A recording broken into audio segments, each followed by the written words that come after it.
filles. Bonjour Christelle. Bonjour Mélanie. Christelle, tu es responsable d'un organisme qui s'occupe d'organiser des études universitaires en Australie et des séjours linguistiques aussi. Tout à fait. On a une question pour toi aujourd'hui, c'est celle de Michel.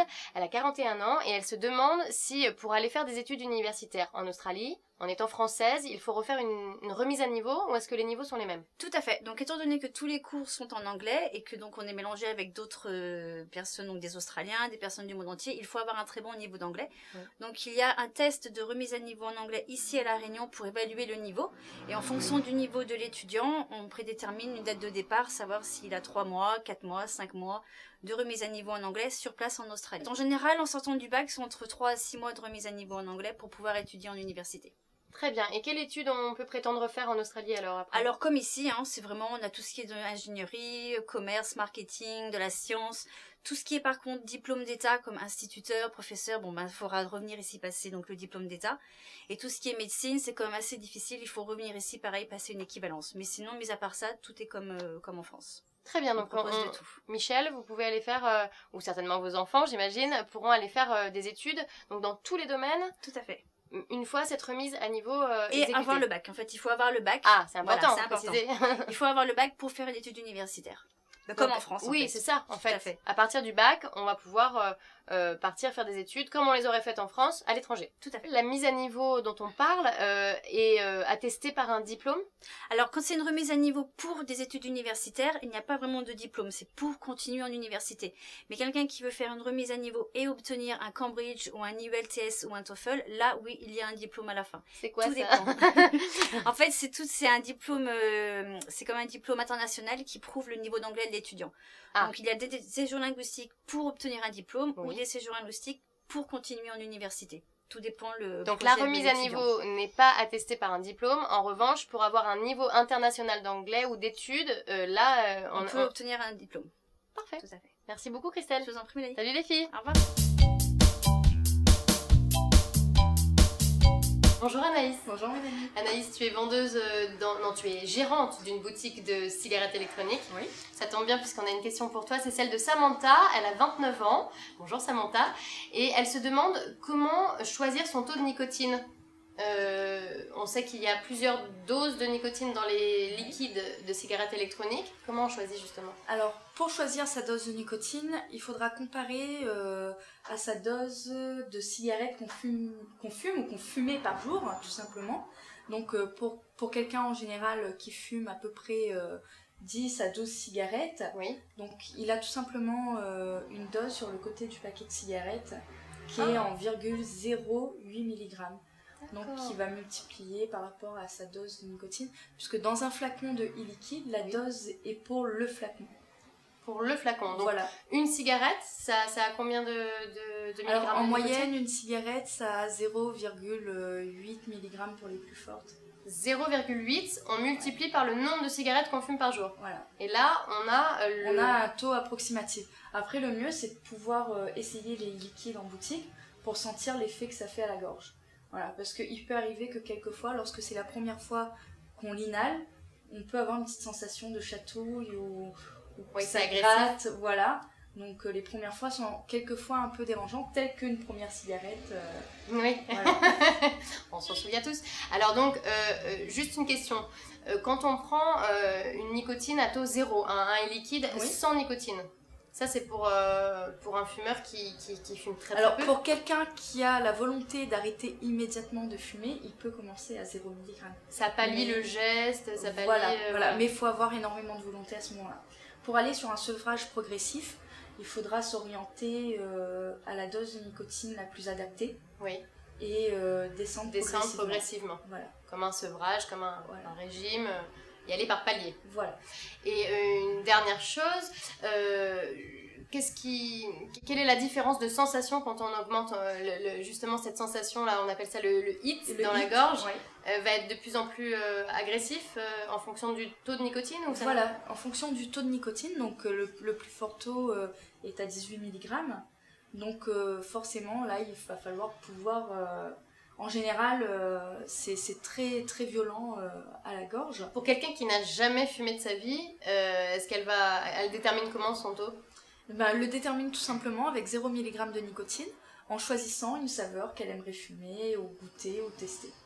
Donc, on conseille évidemment déjà de ne pas commencer. Si vous n'avez jamais commencé, ne faire. commencez pas, par pitié. Mais sinon, pour le geste ou pour le plaisir Pour du le goût, fun. pour le fun, si on prend un taux zéro de nicotine, on n'a pas de risque de devenir accro ou de passer à la cigarette Non. normale.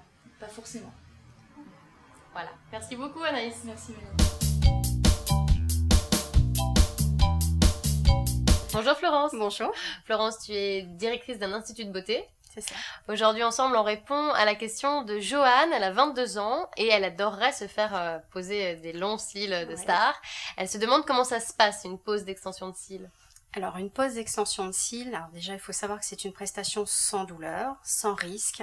Vous êtes confortablement installé, donc tout ça, c'est vraiment sans douleur, c'est très confortable. Alors déjà, dans un premier temps, vous allez avoir un questionnaire de la part de la technicienne. Oui. Ce questionnaire dure à peu près 20 à 30 minutes. Ça permettra à la technicienne de voir si cette personne est apte à recevoir des extensions. Par exemple, les allergies. Les allergies, ça peut être par exemple, peut-être qu'elle est allergique au polyester. Oui. Chose qu'on trouve dans les vêtements, mais on ne sait jamais. Les cils extensions sont sont faites en faits polyester. Voilà, donc il existe d'autres textures, de la soie, des cils de vison même. Ah oui. Voilà, donc ça. Et vous avez ça, si jamais on est allergique au polyester, on peut basculer. Donc on voit si par exemple elle ne souffre pas d'alopécie, ça peut arriver. Si quelqu'un perd ses cheveux, elle perd forcément des cils. Bien sûr. Peut-être qu'elle est sous traitement médicamenteux et que malheureusement l'extension n'est pas forcément recommandée. Ou tout simplement peut-être que ce sera quelqu'un qui ne va pas suivre les recommandations et que on aura beau dire, elle ne pourra pas faire les extensions. C'est-à-dire que ça arrive très souvent que quand on fait le questionnaire, on leur dit voilà, il faut pas faire de mascara résistant à l'eau puisque c'est une résine, ça va opacifier le cil. Elle va dire mais moi mon mascara je ne m'en défais pas. Donc il existe pour ça des produits adaptés et donc pendant cet entretien, la technicienne va lui expliquer comment ça va se dérouler, la prestation, va lui expliquer aussi quel entretien elle devra faire, quels sont les gestes qu'elle devra éviter à faire, comme par exemple tirer les cils, arracher les cils, ça arrive. Mais vous avez des clientes qui vous disent non mais moi j'arracherai mes cils de toute façon donc je peux pas le faire. Si, quand c'est comme ça je lui dis vous grattez l'œil comment, et en général c'est automatique et elle met la main, voilà.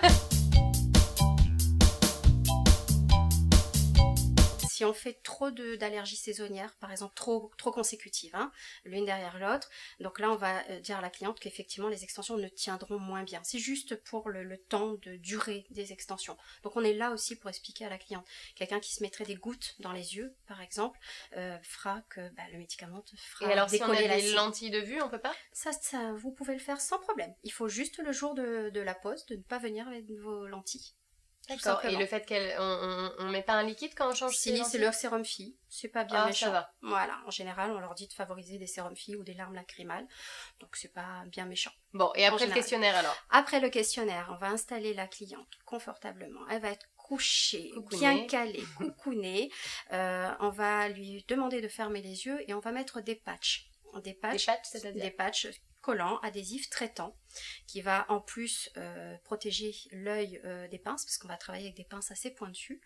Elle aura les yeux fermés, ça risque absolument rien, c'est une chartre, on est obligé de respecter cette chartre.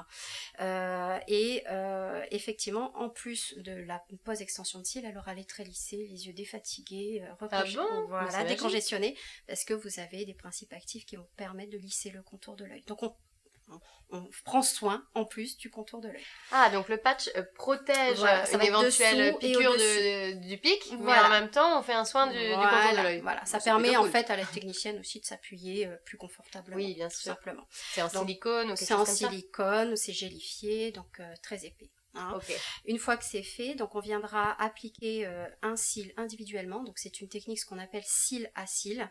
On viendra isoler un cil et on viendra poser l'extension dessus. C'est minutieux. C'est très minutieux. Ça demande de la dextérité. Il faut compter 1h30 pour une bonne technicienne. 1h30 pour les... Voilà, pour une pose complète, il faut compter à peu près 60 à...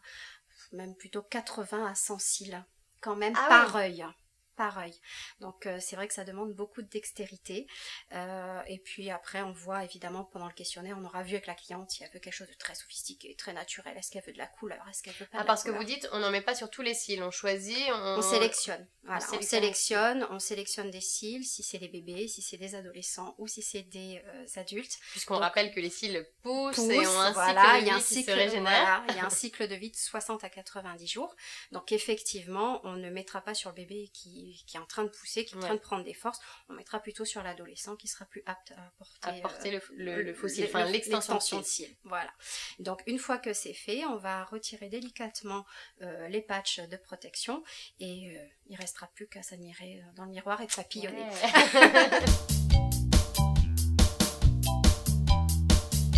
Bonjour les filles, bonjour Christelle. Bonjour Stéphanie. Christelle, tu es la psy de Secret de Filles. Je me suis permise aujourd'hui exceptionnellement d'envoyer un petit mot. Oui, c'est moi qui ai envoyé la question. D'accord. Sur le site de Secret de Filles, www.secretdefilles.tv, marquez bien. Et en fait, la question c'était comment est-ce qu'on peut aider les jeunes femmes qui arrivent à l'aube de la quarantaine. Tu sais, c'est le moment où t'as 39 3/4 et là, t'arrives plus à souffler de la 40e bougie. Alors tu les fais pas. Ah, c'est ça, merci. C'est gentil. Mais comment est-ce qu'on peut aider? Parce que je suis pas la seule, tu sais très bien. Hein. Bien sûr. Comment est-ce qu'on peut aider ces femmes justement à passer le cap? Alors, effectivement, ça peut être difficile. L'âge, la vieillesse, ça interpelle tout le monde, hein, ça c'est clair. Mais il faut être bien avec soi. Dire, tu vois, je te dis d'emblée, spontanément, tu les fais pas. Et c'est, Mais oui, mais tu te dis que tu as déjà passé la moitié de ta vie. Oui. Et tu arrives donc tu vas entamer la deuxième partie de ta vie. Oui, mais regarde tout ce que tu as fait sur cette première moitié de ta C'est vie. ça, c'est ce que je me dis riche aussi. quand même. Oui, mais c'est merveilleux. déstabilisant quelque part. C'est déstabilisant, mais ça va être le basculement vers quelque chose de nouveau. Ça va être découvrir de nouvelles choses avec toute l'expérience que tu as eue d'avant. Ça va être la possibilité d'un nouvel épanouissement. Et du coup, finalement, la quarantaine, c'est comme ça qu'il faut la vivre. Alors alors on va répondre toutes les filles, hein, toutes les filles de 40 ans. 40 ans, 3/4, enfin 39 3/4. Hein. 39 3/4. Positive attitude, c'est ça? C'est ça, C'est ça. exactement. Mais les jours où on se dit oh là là, mais comment je fais? Qu'est-ce qu'on peut leur donner comme conseil? De se regarder dans le miroir, déjà, et puis de voir la femme accomplie qu'on est devenue. Ah, c'est ça, la femme accomplie, les filles.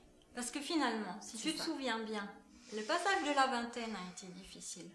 Mais non, moi ça s'est bien passé curieusement. Ah bon? Bah écoute, oui, moi ça s'est bien Il passé. fallait rentrer dans la vie active, c'était le Oui. stress éventuellement de fin d'études ou de choisir quelle Oui, c'est orientation vrai. professionnelle. C'est vrai. C'était comment se stabiliser avec son petit ami, comment envisager la vie à deux, éventuellement la vie de famille.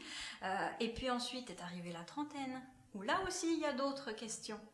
C'est maintenant que je suis mère, par exemple, comment je fais pour m'octroyer du temps? Et maintenant que je suis arrivée à la profession que je souhaitais, qu'est-ce que je fais de la suite? C'est ça. Et en fait, c'est à chaque passage de dizaines que du coup, on vient se poser des questions. Et tu verras qu'à la cinquantaine aussi, tu t'en poseras d'autres. Mais voilà, regarde ce que tu souhaitais de ta vie à 20 ans, ce que tu as accompli de bien, et prends tout ce qui est positif. Revalorisez-vous les filles. C'est ça. Trouvez ce que vous avez en vous qui est chouette, que vous avez réussi. Voilà, prenez tout ce qui est beau. C'est chouette d'avoir 40 ans.